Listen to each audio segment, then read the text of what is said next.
Hey, what's up agents, and welcome to this week's video. It's me, Agent SD3. Today, I'm going to share with you my first impressions on Kingdom Hearts 3. The game has been out for just about a week, and I've yet to finish it. I'm only about 2/3 way through the Toy Story world, and I've already done the worlds of Tangled, the initial stuff with Twilight Town, and of course, the stuff with Olympus. So without further delay, let's jump right into it. Become an agent and subscribe to SD3 Entertainment today.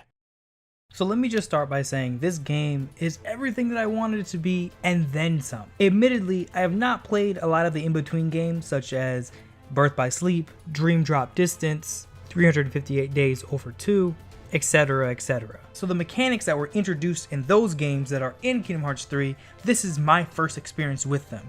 And like I said, it is phenomenal. The game's fidelity in terms of how it looks is like night and day. Prior to playing Kingdom Hearts 3, I went back and replayed 1 and 2 on the remixed versions, and graphically, it's crazy going from what really amounts to the PlayStation 2 to the PS4 with this genre, or rather this franchise. The opening mission going to Olympus and interacting with Hercules and kind of getting your feet wet with the systems was pretty interesting.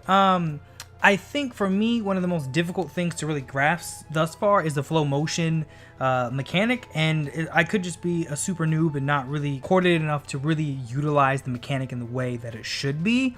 But to me, the flow motion stuff it gets a little confusing, and I found that it was hard for me to really just utilize it, so I don't. But the learn as you go approach that the developers took for the first section of the game is pretty refreshing, as it attempts to walk you through some of the new mechanics.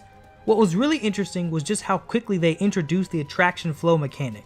And let me tell you, calling forth Disney World rides to slay Heartless and Nobodies is much more satisfying than you'd think. The first major boss battle with the Titans is truly stunning, but let me just say it is the tip of the iceberg. As you get deeper into the game, the combat becomes even more dynamic, and the cinematics continue to become more spectacular. The changes to the gummy ships are much appreciated. Traveling from world to world feels much more organic than the previous two games, and gives you more reason to customize and build your own ships.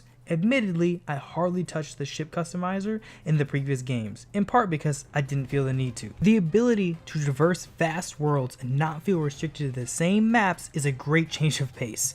The developers really gave us the opportunity to experience the world itself rather than just the characters. Each world feels unique, from its art design, to its music, and to its playstyle. So far, the Toy Story world is without a doubt my favorite, but I have yet to see what comes next. If you haven't played any of the other Kingdom Hearts games, I would highly recommend giving this one a shot. There are a few story beats that have been lost on me, but the through line of the plot is easy to follow. Luckily, the game does a decent job of explaining past events in order to give the player context as to who is who in the expansive Kingdom Hearts universe. I've had to use the power of Google every now and again for characters like Marluxia and a young Xehanort, but their introduction didn't break my immersion too noticeably. Let me know your thoughts on Kingdom Hearts 3 in the comment section below. Thank you for tuning in. Hit that subscribe button and make sure to ring that notification bell to stay up to date on all things anime, gaming, and geek. I'll see you guys in the next one. Agent SD3 out.